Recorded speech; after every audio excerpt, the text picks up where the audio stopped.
আসসালামু আলাইকুম ওয়া রাহমাতুল্লাহি ওয়া বারাকাতুহু। প্রিয় বন্ধুরা, অত্যন্ত গুরুত্বপূর্ণ একটি বিষয় নিয়ে আপনাদের সামনে হাজির হলাম। আশা করি ধৈর্য সহকারে সম্পূর্ণ ভিডিওটা দেখবেন, শুনবেন এবং অবশ্যই সওয়াবের নিয়তে ভিডিওটা শেয়ার করে দিবেন। প্রিয় বন্ধুরা, আজকের বিষয় হচ্ছে যে গোসল কি কি কারণে ফরজ হয় এবং ফরজ গোসল কিভাবে আদায় করতে হয়, গোসলের ফরজ কয়টি।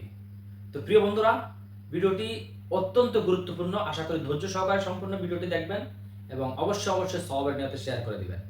আপনার একটি শেয়ারে হাজার হাজার মানুষ জানতে পারবে কোন কোন কারণে গোসল ফরজ হয় এবং ফরজ গোসল কিভাবে আদায় করতে হয়।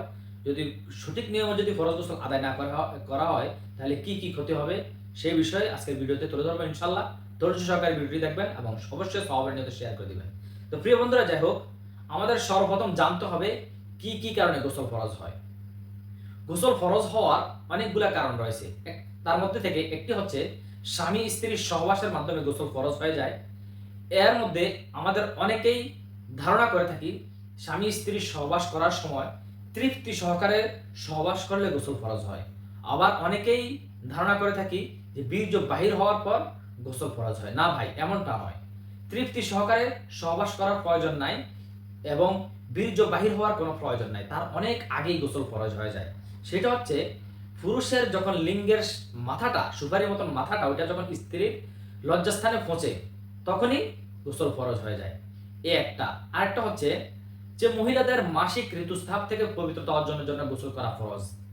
মহিলাদের সন্তান প্রসব হওয়ার পর যে 40 দিন আমরা ধারণা করে থাকি সেটা না, যতদিন পর্যন্ত রক্ত দেখা যায়, রক্ত যেদিন থেকে রক্ত দেখা যাওয়া বন্ধ, তখন সেখান থেকে পবিত্রতা অর্জন করার জন্য তার উপর গোসল করা ফরজ।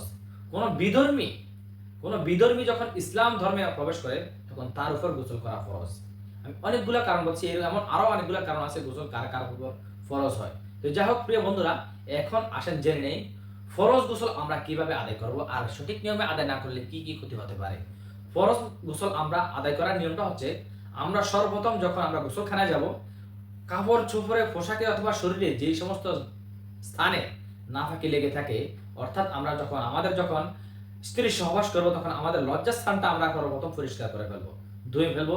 আমরা যখন মহিলারা যখন হায়েজ থেকে পবিত্রতা অর্জন করা হয় তখন তাদের পোশাকে, শরীরে যখন রক্ত রক্ত থাকে ওইটা পরিষ্কার করে নেবে ইনশাল্লাহ। এইভাবে তারপরে যাই আমরা নামাজের জন্য যেভাবে অজু করি ঠিক সেম নিয়মে অজুটা করে নেব ইনশাল্লাহ। অজু করার পরে আমরা গোসলের জন্য 3টা ফরজ আছে, 2টা অত্যন্ত মূল্যবান। আমরা এই জিনিসটা অনেকেই করে থাকি না। এক নম্বর হচ্ছে ভালোভাবে কুলি করব, ভালোভাবে একেবারে গোড়ার সাথে কুলি করব। 2 নম্বর হচ্ছে নাকের নরম জায়গা পর্যন্ত পানি পৌঁছাবো। এই 2টা কাজ আমরা অনেকেই করি না। এই 2টা কাজ না করার কারণে আমাদের গোসল পরিপূর্ণ হচ্ছে না, আমরা ফরজ গোসল আদায় হচ্ছে না, আমাদের শরীর নাপাকে থেকে যাচ্ছে। এই ভুলটা করার কারণে আমরা জিন্দেগিভর আমরা যত ইবাদত করব নাপাকের সাথে করব, একটা ইবাদত আমাদের কবুল হবে না। আমরা গোসলের 3টা ফরজ: 1 নম্বরে ভালোভাবে কুলি করা, 2 নম্বরে নাকের নরম জায়গা পর্যন্ত পানি পৌঁছানো, 3 নম্বরে সমস্ত শরীর ভালোভাবে ধুত করা। এখন আমি আর আপনি যদি প্রথম 2টা কাজ ভালোভাবে কুলি এবং নাকের মধ্যে যদি পানি না ঢালি, আমরা যদি জমজমের পানি দিয়ে যদি গোসল করি না, আমাদের গোসল আদায় হবে না, ফরজ গোসল আদায় হবে না। আমাদের শরীর যে নাপাক সেই নাপাকটাই থেকে যাবে। আমরা জিন্দেগি ভর আমরা ইবাদত করলে আমাদের ইবাদত কবুল হবে না। তো প্রিয় বন্ধুরা, আমরা জানতে পারলাম আজকের এই ভিডিওর মাধ্যমে কোন কোন কারণে গোসল ফরজ হয় এবং ফরজ গোসল কিভাবে আদায় করতে হয়। সঠিক নিয়ম যদি আমরা ফরজ গোসল আদায় না করি আমাদের কি ক্ষতি হবে। ভিডিওটা ভালো লাগলে অবশ্যই শেয়ার করে দিবেন। আসসালামু আলাইকুম ওয়া রাহমাতুল্লাহি ওয়া বারাকাতুহু।